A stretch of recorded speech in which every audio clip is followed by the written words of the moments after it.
Saudi আরবের মক্কায় অবস্থিত মসজিদুল হারামে একদিনে প্রায় ৫ লাখ ওমরা পালনকারীর আগমন ঘটেছে, যা এই যাবৎকালে একদিনে পবিত্র মসজিদটিতে আগমনকারীর সর্বোচ্চ সব রেকর্ড ভেঙে দিয়েছে।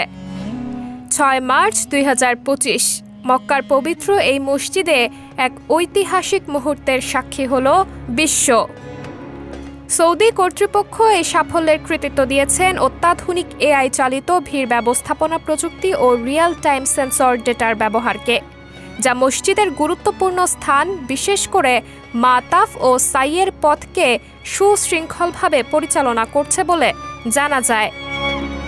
২০২৩ সালে বার্ষিক ১,৩৫,০০,০০০ ওমরাহ পালনকারীর রেকর্ডের পর ২০২৫ সালের ৬ মার্চ একদিনে এই অসাধারণ সংখ্যা নতুন এক ইতিহাস সৃষ্টি করেছে। রমজান শেষে আগেকার সব রেকর্ড ভেঙে যাবে বলে ধারণা করছে কর্তৃপক্ষ।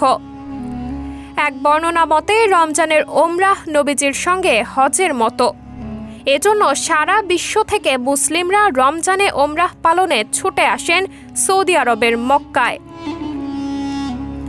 রমজানে ওমরাহ আদায় করা হজের সমান। রাসূলুল্লাহ সাল্লাল্লাহু আলাইহি ওয়াসাল্লাম এক আনসারী নারীকে বললেন, আমাদের সঙ্গে হজ করতে তোমার বাধা কিসের?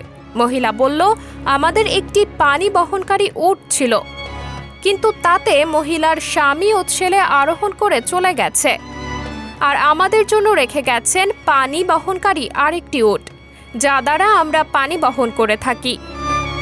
নবী সাল্লাল্লাহু আলাইহি ওয়াসাল্লাম বললেন, আচ্ছা, রমজান এলে তখন ওমরাহ করে নিও, কেননা রমজানের একটি ওমরাহ একটি হজ।